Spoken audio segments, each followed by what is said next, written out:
I will now introduce our panelists in sequence. Each panelist will speak for 20 minutes, and then maybe at the end of the 4 talks we'll have a Q&A.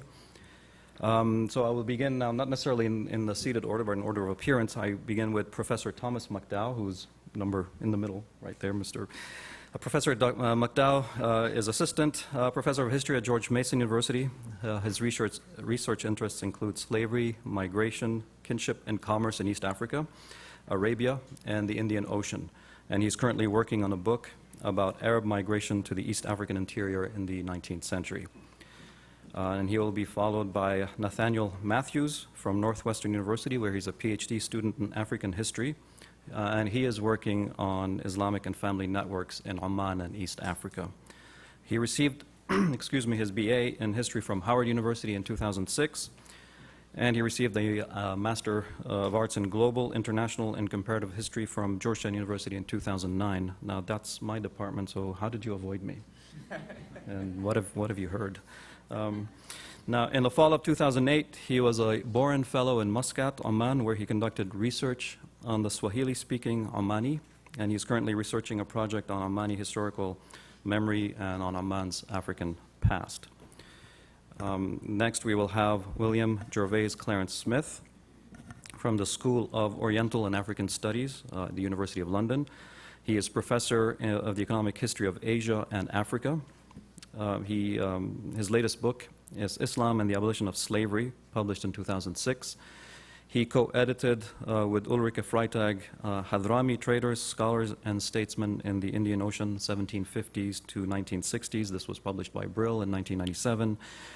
He's also edited The Economics of the Indian Ocean Slave Trade in the 19th century, published by Frank Cass in 1989, and authored The Third Portuguese Empire, 1825-1975, a study in economic imperialism. This was published by Manchester University Press in 1985. He's got many more publications. I'll mention a few more. There's Slaves, Peasants, and Capitalists in Southern Angola, 1840-1926, Cambridge University Press, 1979. He's also the chief editor of the Journal of Global History. This is put out by the London School of Economics and the Cambridge University Press. And in addition to the stellar publishing record on slavery and Islam, he has written on colonialism, on Middle Eastern and Indian diasporas, on equids and elephants. That's zebras, right? Zebras amongst others, and beverages and masticatories. That's chewing gum, right? Or no? Amongst others. Amongst others. And his teaching includes a course on Islamic reform in Southeast Asia from the late 18th century. Last and definitely not least is Dr. Amal Ghazal from Dalhousie University. She's assistant professor where she specializes on late Ottoman history and modern history of the Middle East and North Africa. And she also has been working on Islam in Saharan and Sub-Saharan Africa. She's published on Omani rule in Zanzibar, on intellectual networks and the Arabic press, on Ibadism, and on slavery. And her latest book, which was published last year, right, is Islamic Reform and Arab Nationalism, Expanding the Crescent from the Mediterranean to the Indian Ocean, 1880s, 1930s. This is put out by Routledge. And her latest article is The Other Frontiers of Arab Nationalism, Ibadis, Berbers, and the Arabist Salafi Press in the Interwar Period. This was published by IJMIS, International Journal of Middle East Studies, last year also.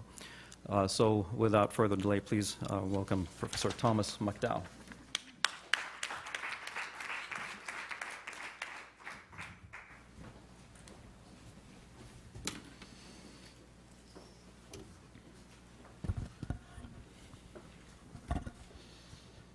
Thank you very much for having me. Thank you for the introduction. Our panel this morning is charged with providing historical perspectives at the start of what promises to be 2 wonderful days of thinking about Arab diasporas. And certainly the historical subfield of diaspora studies, and especially those on trade diasporas, is suffused with work cutting across the Arabo-Islamic world. Philip Curtin's cross-cultural trade and world history, Abner Greif's work on Maghrebi traders, Sebo Aslanian's work on Armenian trade, and Singh Ho and Professor Clarence Gervais Smith on Hadramis in the Indian Ocean, among others. But as we try to approach these topics historically, I'm reminded of the warning from the social scientist Abner Cohen. And Cohen's path-breaking work on trade diasporas about 40 years ago, he was working in West Africa, outlined a number of factors which have really set the field in how people think about the formation and continuation of trade diasporas. But he pointed out that the inherent difficulty in studying such formations in the past. He warned that only through a contemporaneous study can we see how the various other parts of the diaspora as a social system operate and affect one another. Historical approaches would not lend themselves to the kind of analysis he sought, as we've said. And his own study dealt with Muslim Hausa traders in Yoruba towns of West Africa and the conditions that he himself observed. Few have heeded Cohen's advice. Many historians have tried to understand and unpack trade diasporas, and a lot of this work has been historical. And I raised this point at the beginning of our session because as we consider these questions in a historical context, I think historians often aren't able to deal with the complexity of these issues, and so I think that the interdisciplinary nature of this should be useful to work across multiple geographies and multiple social systems in the past. There's so much that we can't know. There's so much that the sources can't bear out, which always leads to this tension between empirical and theoretical views. I'm engaged in a project trying to use documents to talk about these things. There are limitations of what we can know, but to find sources to talk more about these. So my focus today is the Omani trade diaspora in East Africa in the late 19th and early 20th centuries. The Omanis in the Indian Ocean are often have a secondary role to the better known Hadrami and more widespread Hadrami diaspora, but their effect and their role in East Africa has been tremendous at both the highest levels of society, but also throughout. So I'm looking in my larger project, looking for continuities from the pre-colonial and the colonial period, looking beyond elites, and looking at the change in how these things over time. And so this case, like so many other diasporas, I think I also want to be careful with language because it's not just one of dispersal, like the original meaning of diaspora, but really in this case, and I think others that we'll see, of circulation. And so to keep this in mind, this is not just a casting out, but one in which people circulate. And so this for me is quite useful because while individuals went to East Africa and some never returned, they were not truly dispersed. Many were part of a circulation between Arabia, Zanzibar, and the Swahili coast, and into the far interior of East and Central Africa. Thus, my approach in my work has been to see things from a broader Indian Ocean perspective, one that puts Oman in the same metageographic frame as the interior of East Africa, see these things together. The island of Zanzibar was a key center for both of these, and my current book project demonstrates that the market in both credit and land in Zanzibar drove changes in the interior of Oman as well as in the interior of East Africa. So this credit market in Zanzibar in the 19th century. So the historical question is, what can we know about these local processes? What can we know about this distant period? And to do this, I rely on what Brinkley Messick has called the kind of most quotidian of sources. These are contracts and legal documents. They're everyday kinds of documents. But the evidence here is from a unique collection of Arabic language business deeds that have been preserved in the Zanzibar archives. And these are the same kinds of business documents, acknowledgments of debt, sales, and mortgages in the form of redeemable time sales that had circulated widely throughout the Indian Ocean world and follow shurut practices, so that date back to at least the Geniza period. These kinds of redeemable time sales, the bay khiyara, allowed people who held property both in Oman and in Zanzibar and in the East African interior to raise cash or secure credit. So there's a financial side of this and how, I'm interested in sort of the very mechanism that people were able to fund their mobility or things that made this mobility possible. And this credit drove change at both ends of the Indian Ocean and sparked disputes. So let me start by giving a broad overview of Omani migration to East Africa, which I think will at least lead into Mr. Matthews' paper before thinking about the two circuits within that trade in the 19th century. Long-standing migration patterns from East Africa from Eastern Arabia go back to at least to the first millennium of the Common Era. Seasonal monsoon winds made this possible to sail to East Africa. And over the last 500 years, we can divide Omani migration into 3 waves. The first wave from the mid-16th century to the 18th century was when Oman was under the Yarabi dynasty. Intermittent and seasonal migration, and sort of on people establishing themselves there for a season, or intermarrying with Swahili people and staying. But when this regime was weakened and was overturned in the 1740s, and so migration for a time petered off. The second wave is in the 19th century, before European colonialism, and this is under the rule of the Omani Said bin Sultan al Busaidi, who ruled from 1804 to 1856. And it was Said bin Sultan who went as so far as to move his capital from Muscat to Zanzibar in the 1830s.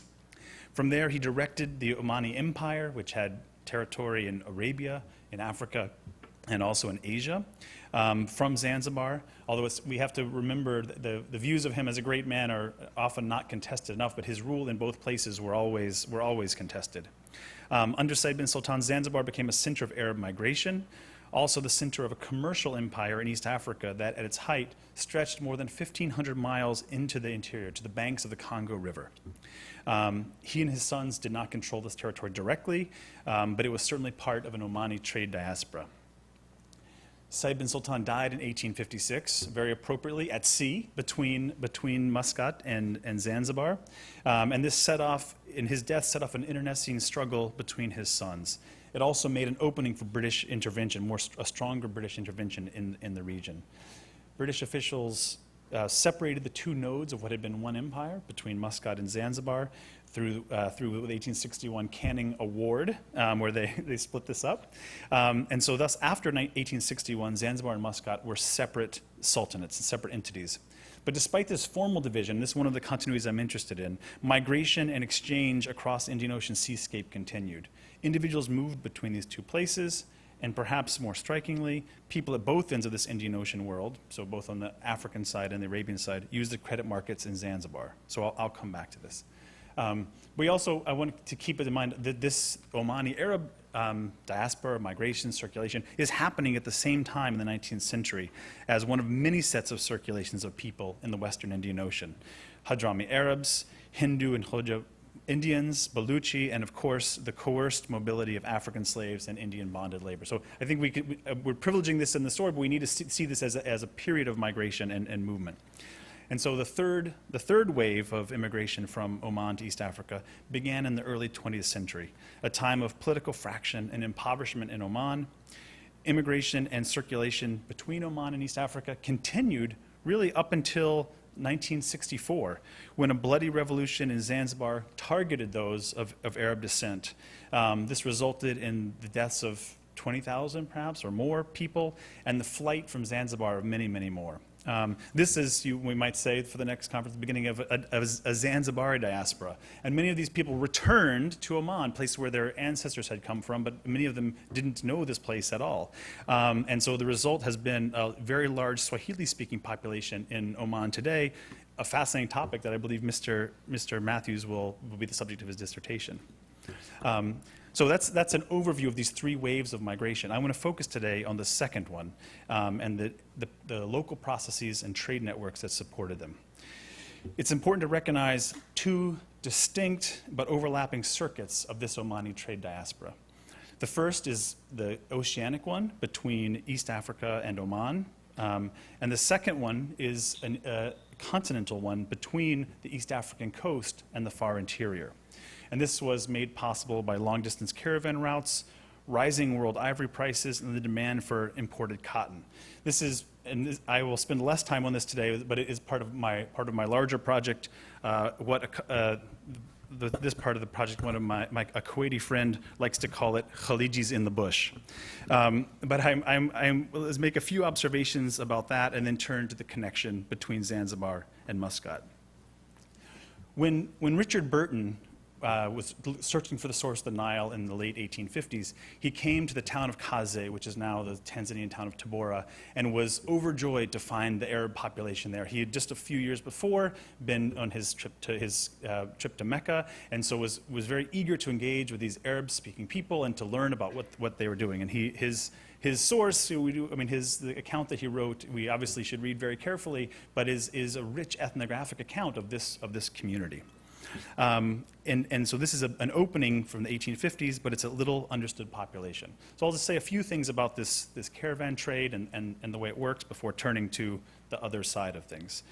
One, and from these business documents, we see that mortgages of property in Zanzibar, in Oman, and in the interior underwrote this ivory trade, so that people were and part of financial networks that sometimes had to have guarantors and created these links between kinship and other pieces. That's one point. The second one is, again, my study and others can privilege the Arab role, that the participation in caravan trading was multi-ethnic and multiracial. There were many people involved in this trade, both from the African interior and from the East African coast.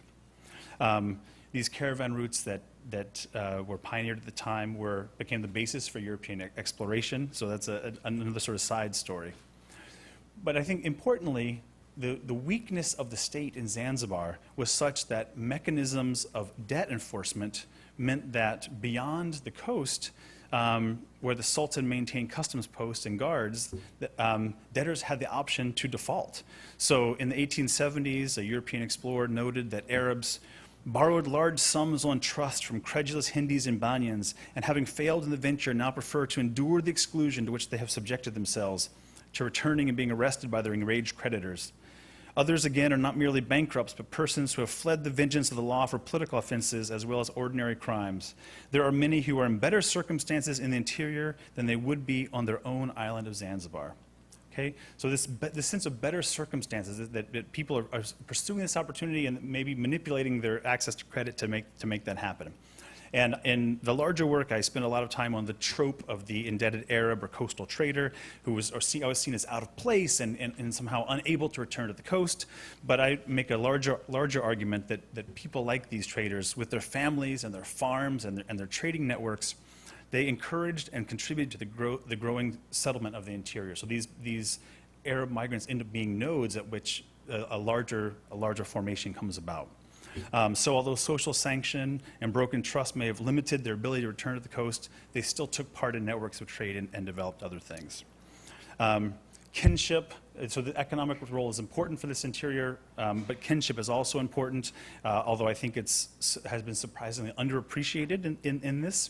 One of the more famous Arab traders is someone known as Tibu Tip, but Hamed bin Mohammed bin Juma al-Marjibi, who wrote an autobiography in 1905. And if I read his document really as this thing about kinship, how both patrilineal and matrilineal networks enabled him, with both Arabs and Africans, because his family intermarried, allowed him to be one of the most successful traders of that period. The other aspect of kinship is that it allowed people to guarantee debts for others, because debt and indebtedness and credit is what drove this network. Okay, so those are just a few notes about that side of things. I want to leave some more time for meanwhile back in Oman, the other circuit, because this growing presence, the growing colonial presence in the Western Indian Ocean did not stop migration or circulation. So although these two regions were divided after 1861 as political entities, the flow of people continued, both the economic and social flows between them. And so I'm interested in ways that this happened and how the connections continued. So on the one hand, there are people who are using these financial instruments to mortgage property they held in Oman, but the mortgage takes place in Zanzibar, so the credit flows in Zanzibar. So, for instance, in 1874, someone called Said bin Umar bin Muhammad al-Khurusi acknowledged a debt of 5,200 Mauritius dollars and offered a plantation in Oman as a pledge for 1 year to Wala Banji, who guaranteed or who was lending the money. And this property as collateral underwrote Said bin Omar's business ventures in East Africa. And we know this because after he goes to the same creditor 2 years later, after mortgaging his property in Oman, again, 2,500 miles of sea between these places, but a financial network that can sustain these kinds of loans. 2 years later, Said bin Omar ventured into East Africa's booming and potentially lucrative ivory trade. We know this because he said that he would deliver to the same creditor 120 frasila, which is about 4,200 pounds of ivory, to the same Wala Banji, who was the agent of one of the Zanzibar customs master. He'd bring this ivory back within 1 year. So it's very difficult, again, what we can know about the past, it's very difficult to know about his relative success of Said bin Omar, but it's clear that he first used property held in Oman to secure credit and then returned to the same creditor to underwrite his ivory trading. So you can see this kind of stepwise progression of being able to use connections to home. And more interestingly, selling property in Zanzibar became a way to undertake political acts in Oman. So the same market in credit and land in Zanzibar also served as a way for those residing in Oman to raise funds for undertakings in their own country. In 1878, Saleh bin Ali al-Harthi, who was a leader of the al-Harthi clan and a frequent rival to the Busaidi Sultanate, he had been also in East Africa and exiled from there. He had played a role in the restoration, the short-lived restoration of the Ibadi Imamate from 1868 to 1871. But he, in 1878, he sold property that he owned in Oman, the Sharqiya region, but the sale took place in Zanzibar. He himself did not travel to sell this property, but used intermediaries to effect the sale, which may have netted him between $16,000 and $17,000. The al-Harthi, unlike other interior tribes in Oman, the al-Harthi had direct connections to Zanzibar and carried out their own trade where they were possessed of considerable wealth. Salih bin Ali's sale of property in Zanzibar enabled him to pay his debts and have additional funds to underwrite his tribal confederates' participation in a raid on Muscat to challenge Said Turki bin Said al-Busaidi. So again, this market in Zanzibar, this way of being able to move property and money about. And so, clearly, unlike we're told of Las Vegas today, what happened in Zanzibar did not stay in Zanzibar. This became a way of this larger set of circulations. But this changes a bit over the colonial, in the colonial period. So I want to finish with one last example about how law and custom and lineage come together. Because as a British presence established consular courts where Indians who were considered British subjects could come and bring their cases. A protectorate established in the 1890s consolidated the Sultan's courts, the local courts, with consular courts. So in an earlier period, the movement of people and the circulation of mortgages and properties between Oman and East Africa worked across a similar legal regime, but the increasing colonial presence in Zanzibar challenged this equilibrium. Moving between Oman and Zanzibar was no longer within one legal realm, and because of this sharp divide, disputes between the two realms became more obvious. And I don't have time to develop the whole case here, but the example is of someone who had mortgaged property in Zanzibar, but then at this point, the family in Oman disputes this and says, no, you can't give this, and they demand their shufa, their customary right to have the property first. And so this dispute plays out both between the qadis and the legal system in Zanzibar, and they're kind of manipulating both sides of this. So the principal person here is someone called Abdullah bin Salim al-Shaksi. It's clear that by the first decade of the 20th century, he'd become more invested in Zanzibar than he was in Rustak and Oman. And so he's mortgaging his water rights, he's mortgaging his property rights in Oman to make this happen, and his family is disputing this, and he's using all the mechanisms of the difficulty of the diaspora to hold out, oh, well, I'll send the money with this person, I can't do this, I can't quite make this happen, and using this to actually drive a wedge between his family and this property. But so, eventually sending a document that was signed and registered and witnessed in the new court system in Zanzibar, Abdullah bin Salim went against both customary rights and ties of kinship in order to satisfy his creditor. So what I'm interested in here is not the ways in which colonialism or the protectorate in East Africa produced a new legal order. This isn't surprising, but I'm interested in the continuities, the way that these same kinds of deeds are the way that move across the diaspora, that move in circulation, and the ongoing circulation of both populations and property between Oman and Zanzibar through the beginning of the colonial period. These exchanges that happened beyond the level of elites or just the intelligentsia, enabled individuals in Zanzibar and Oman to use emerging markets and property and credit to finance their ventures. These included outfitting ivory caravans to the African interior and raising tribal levies to challenge the Sultan in the Omani interior. During the colonial period, these exchanges remained possible, but as the case, the Al-Shaksi case shows, and his disputed farm, the owners of such properties were able to use the heterodox legal systems of the Western Indian Ocean to undercut claims made by kin and claims grounded in custom.